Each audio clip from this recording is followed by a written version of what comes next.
नमस्कार. पीएचडी संशोधक कल्याण युवराज इरमले, research centre अंबोजोगाई, सब आंबेडकर महात्वाडा विद्यापीठ. पीएचडीचा माझा विषय आहे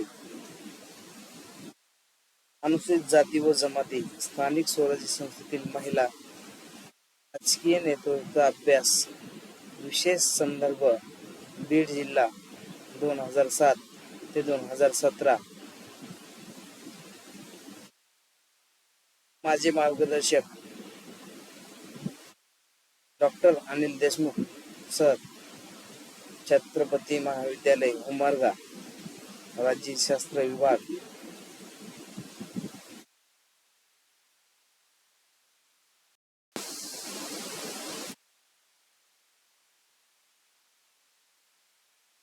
तर संशोधन विषयामध्ये प्रस्तावित करीत आहे. देशात राजकीय प्रतिनिधी मध्ये लिंगभावविषयक भेद नसून समानता आहे असे मानले जाते. राज्यघटनेत स्त्री पुरुष समानतेचे मूल्य स्वीकारलेले आहे. पहिल्या लोकसभेत 1952 ते 1957 लोकसभेच्या 498 जागांपैकी 43 जागांवर महिलांनी निवडणूक लढवली आहे. त्यापैकी 14 निवडून आल्या. त्याचप्रमाणे 1950 मध्ये विधिमंडळाच्या एकूण 3000 जागांवर 216 पैकी 82 महिला उमेदवार निवडून आल्या. संयुक्त राष्ट्रसंघाच्या अहवालानुसार कायदेमंडळात महिलांच्या प्रतिनिधित्वात भारताचा सध्या 149 वा क्रमांक लागतो. संसद प्रतिनिधीमध्ये केवळ 11% महिला आहेत. बांगलादेश आणि पाकिस्तानमध्ये हे प्रमाण आपल्यापेक्षा दुप्पट आहे.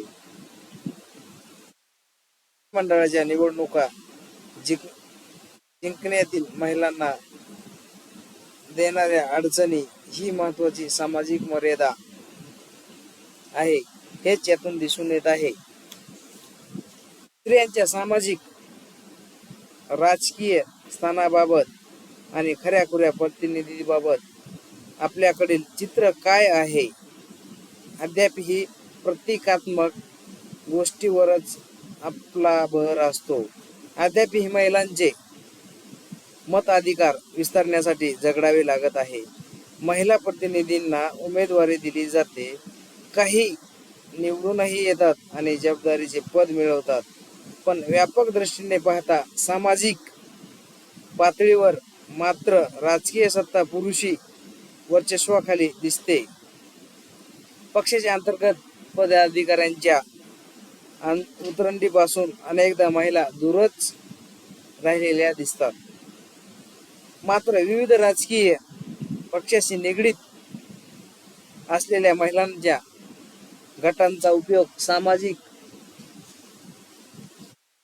आणि मोहिमासाठी केला जातो. भारतीय महिलांना नेहमीच असंख्य समस्यांचा सामना करावा लागत आहे. पाश्चिमात्य देशांच्या तुलनेत आपल्याकडे महिला जात, वर्ग, धर्म, भाषा, प्रांत, पेहराव, शिक्षण, दारिद्र्य यामुळे नेहमीच विभागातल्या गेल्या.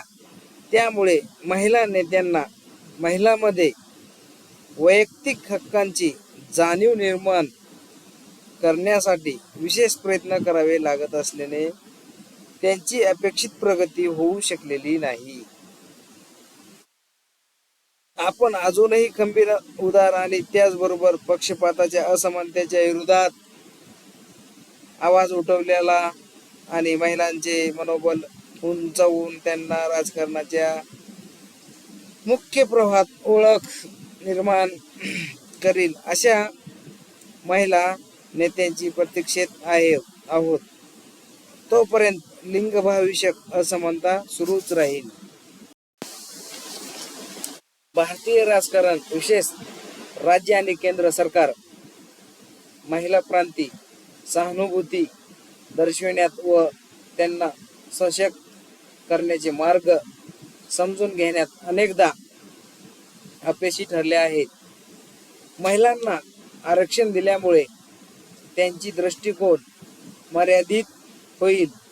विविध आर्थिक व सामाजिक गटांच्या फायद्यापासून त्या दूर राहतील असे प्रतिपादन वेळोवेळी केले गेले. मात्र त्याच वेळी इतर मागास समाजासाठी मोठ्या प्रमाणात आरक्षण देण्याची मागणी पुढे येत होती. ही परिस्थिती सुधारण्यासाठी अनेक मार्ग आहेत. महिलांसाठी आरक्षण हा यातून बाहेर पडण्याचा मार्ग असू शकतो. ही काही नवी संकल्पना नाही. सरोजिनी नायडूंनी देशभरातील महिलांचे प्रतिमंडळ तयार करून तत्कालीन सचिव मॉन्टेग्यू यांच्याकडे प्रतिनिधित्वाची मागणी केली, पण ती फेटाळण्यात आली. मॉन्टेग्यू सुधारण्यामध्ये पुढे त्याचा 1919चा कायदा झाला. मतदानाच्या फेटाळण्यात आली. मॉन्टेग्यू सुधारण्यामध्ये पुढे त्यांच्या 1919चा कायदा झाला. मतदानाच्या हक्कात महिलांना समावेश नव्हता. महिलांच्या मताधिकाराविरोधात असलेल्या या निर्णयाचा मोतीलाल नेहरूंनी निषेध केला आणि मताधिकाराचा दिवस लवकर उगवेल यासाठी भारतीय प्रयत्न करतील अशी आशा व्यक्त केली. 1927 मध्ये मद्रास राज्याच्या प्रांतीय विधिमंडळाचे त्यांचे सदस्यत्व महिलांसाठी खुले केले व 1928 ते 1937च्या दरम्यान भारतीय महिलांनी विधिमंडळात महिलांना अधिक प्रमाणात प्रतिनिधित्व देत मताधिकाराची संकल्पना विस्तारण्याचे मार्ग शोधले. 1932 मध्ये लोधी समितीने अल्पसंख्याक व वंचित वर्गाप्रमाणे महिलांनाही हक्क देण्याचा निर्णय घेऊन 10 वर्षांसाठी प्रांतीय विधिमंडळात 2.5% जागा आरक्षित केल्या. राष्ट्रीय नियोजन आराखड्यात स्थानिक पालकासह जिल्हा परिषद आणि पंचायतीच्या पातळीवर 30% जागा आरक्षित करण्याचे सुचविण्यात आले होते. 1990 मध्ये पंचायतीच्या राज आणि महिला या विषयावरील राष्ट्रीय परिषदेने तत्कालीन पंतप्रधानांनी महिलांसाठी लोकसभेत 30% आणि 2 वर्षात 50% पर्यंत आरक्षण वाढविण्याचे आश्वासन दिले. पण संसदेच्या दोन्ही सभागृहामध्ये हे विधेयक अद्यापही मंजूर होऊ शकले नाही.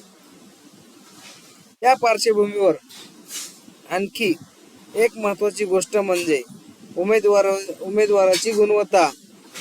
महिलांसाठी आरक्षण याविषयी अशीही टीका केली जाते की यामुळे योग्य उमेदवाराला बाजूला सारून पुरुष राजकारणी सत्तेची सूत्रे आपल्याकडेच ठेवण्याची खेळी खेळतील.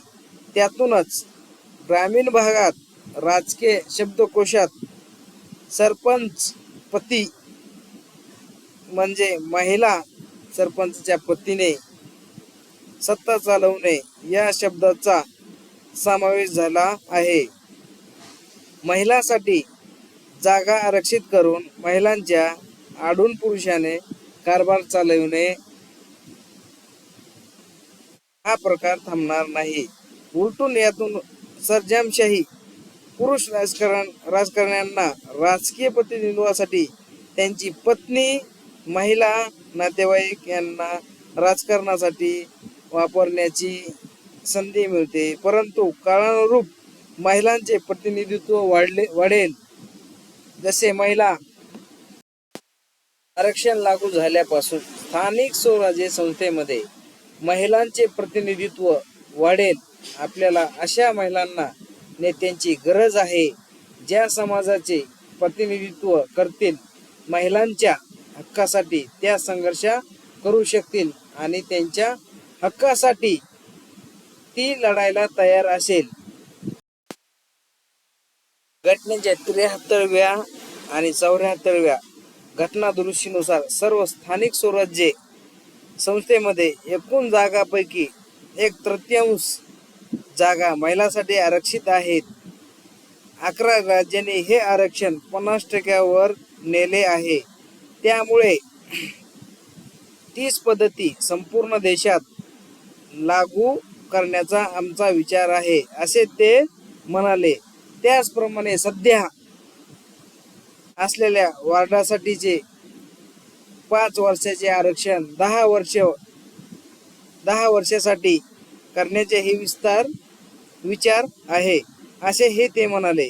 एखाद्या विशिष्ट वॉर्डातून महिला निवडून आली की ती किती काम करते त्याचा विचार होत नाही, कारण हा वॉर्ड पुन्हा महिलांसाठी आरक्षित होणार नाही याची तिला जाणीव असते आणि त्याचा परिणाम तिच्या कामावर होतो.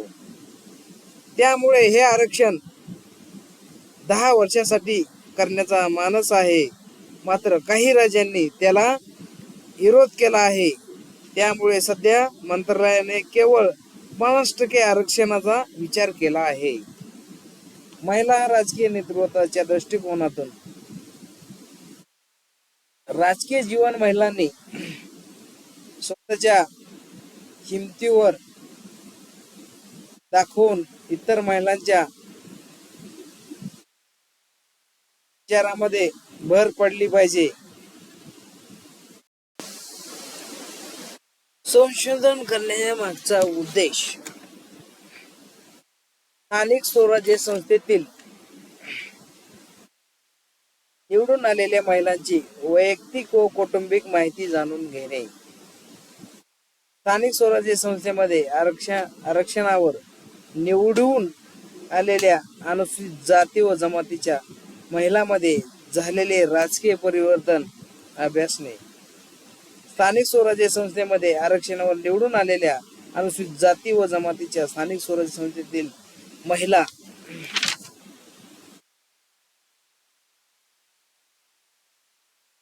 राजकीय परिवर्तन अभ्यासणे. स्थानिक स्वराज्य संस्थेमध्ये आरक्षणावर निवडून आलेल्या अनुसूचित जाती व जमातीच्या महिलांचे जीवन व शासकीय जबाबदारी यातील सहसंबंधाचा अभ्यास करणे. स्थानिक स्वराज्य संस्थेमधील आरक्षणावर निवडून आलेल्या अनुसूचित जाती व जमातीच्या महिलांची कार्य संबंधता आणि शासकीय धोरण यातील सहसंबंध अभ्यास करणे.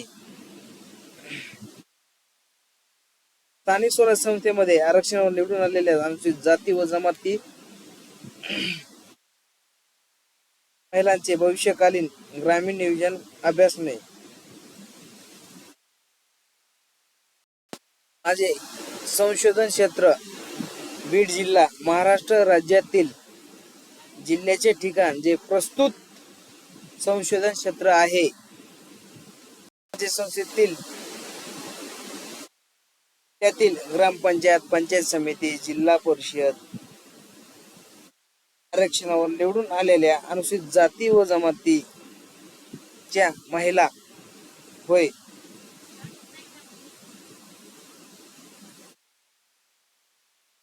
तर अशा प्रकारे अनुसूचित जाती व जमाती, स्थानिक स्वराज्य संस्थेतील महिला, राजकीय नेतृत्वाचा अभ्यास, विशेष संदर्भ बीड जिल्हा या विषयावर मी संशोधन करत आहे व माझे मार्गदर्शक डॉक्टर अनिल देशमुख सर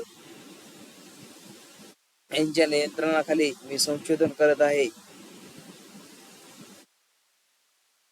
तर मी हा सेमिनार साठी व्हिडिओ बनवला आहे. मी इथं थांबत आहे.